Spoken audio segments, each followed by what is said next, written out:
ایک نمازی نماز پڑھ رہا تھا تو اس کے سامنے سے ایک عورت ننگے سر روتی ہوئی گزری۔ یہ نمازی سلام پھیر کر اس عورت پر بڑا ہی ناراض ہوا، کہنے لگا او کم بخت، تجھے شرم نہیں آتی اور تو دھیان نہیں کرتی، میں نماز پڑھ رہا تھا تو آگے ننگے سر سے گزر گئی، اور کھلا چہرہ ہے، ننگے تیرے بال ہیں، نمازی کے آگے گزرتے ہوئے کچھ تو تجھے شرم آنی چاہیے تھی۔ اس عورت نے پہلے تو معافی مانگی، معافی مانگ کر کہنے لگی کہ صاحب وجہ اصل میں یہ ہے کہ میں اپنے شوہر کے ساتھ بڑی ہی محبت کیا کرتی تھی، اپنے خامد کے ساتھ عشق کیا کرتی تھی، مگر افسوس آج شوہر نے مجھے طلاق دے دی ہے۔ اس وقت میں غم زدہ ہو کر جا رہی تھی اور مجھے پتہ نہیں چلا کہ آپ نماز پڑھ رہے ہیں یا نہیں۔ اپنے شوہر کے عشق میں فنا ہو کر طلاق کی حالت میں میں آپ کے سامنے سے گزر گئی، مگر افسوس میں حیران ہوں اس بات پر کہ میں خامد کی محبت میں اس قدر فنا ہو گئی، میں خامد کے عشق میں اس قدر گرفتار ہو گئی کہ مجھے نمازی کے سامنے سے گزرنے کا پتہ ہی نہ چلا، اور تم اللہ کی محبت میں کیسے گرفتار ہو کہ کھڑے نماز میں ہو دیکھ مجھے رہے ہو، کھڑے نماز میں ہو دیکھ میرا چہرہ رہے ہو، میرے ننگے سر کے بال دیکھ رہے ہو، کھڑے اللہ کی بارگاہ کے سامنے ہو دیکھتے میرے ننگے سر کے بالوں کو ہو، اور نادان تو اللہ سے اتنی محبت بھی نہ کر سکا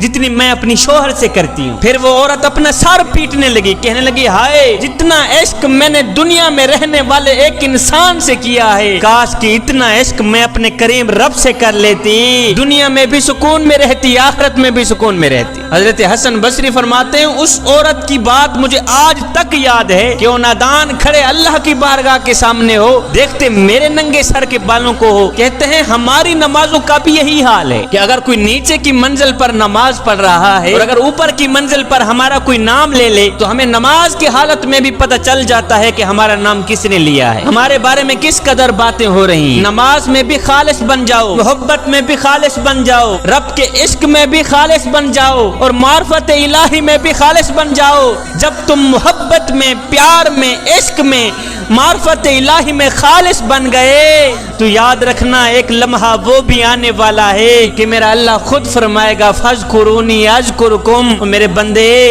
اب تم میرا ذکر زمین پہ بیٹھ کے کر، میں تیرا ذکر عرش بری پہ بیٹھ کے کرتا۔ ایک دن حضرت سیدنا موسیٰ علیہ السلام کے پاس شیطان آیا۔ حضرت موسیٰ علیہ السلام نے شیطان سے پوچھا مجھے بتاؤ وہ کون سا کام ہے جس کے کرنے سے تو انسان پر غالب آ جاتا ہے؟ تو شیطان نے کہا یا حضرت جب آدمی اپنی ذات کو بہتر سمجھنے لگتا ہے، جب انسان خود کو دوسرے سے اعلیٰ تر سمجھنے لگتا ہے، یا حضرت میں ایسے انسان پر غالب آ جاتا ہوں۔ شیطان کہنے لگا یا حضرت میں آپ کو 3 ایسی باتیں بتا کے جا رہا ہوں جن سے آپ کو ہمیشہ کے لیے ڈرتے رہنا چاہیے۔ شیطان کہنے لگا یا حضرت ایک تو غیر محرم عورت کے ساتھ نہ بیٹھنا، غیر محرم عورت کے ساتھ تنہائی میں ہرگز نہ بیٹھنا، کیونکہ جب کوئی شخص غیر محرم عورت کے ساتھ تنہائی میں بیٹھتا ہے تو ان کے ساتھ تیسرا میں ہی ہوتا ہوں، یہاں تک کہ اس عورت کے ساتھ اس کو فتنے میں ڈال دیتا ہوں۔ دوسری بات اللہ سے جو عہد کرنا فوراً ہی پورا کرنا، کیونکہ جب کوئی بندہ اللہ سے عہد کرتا ہے تو میں اس کے درمیان حائل ہو جاتا ہوں، وہ عہد پورا نہیں کرنے دیتا۔ تیسری بات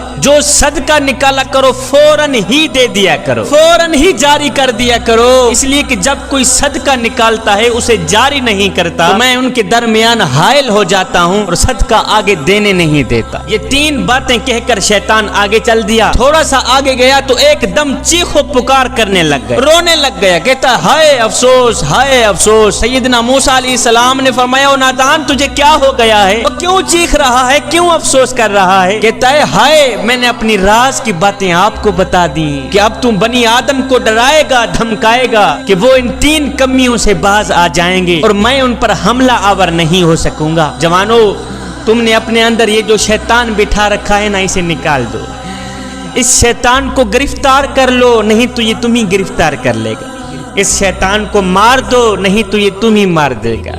اقبال نے کیا خوب لکھا تھا کہ ایسا نہیں کہ نفس کا شیطان مر گیا، شیطان تو ہے زندہ، انسان مر گیا، سجدوں پہ سر جھکانے کی فرصت نہیں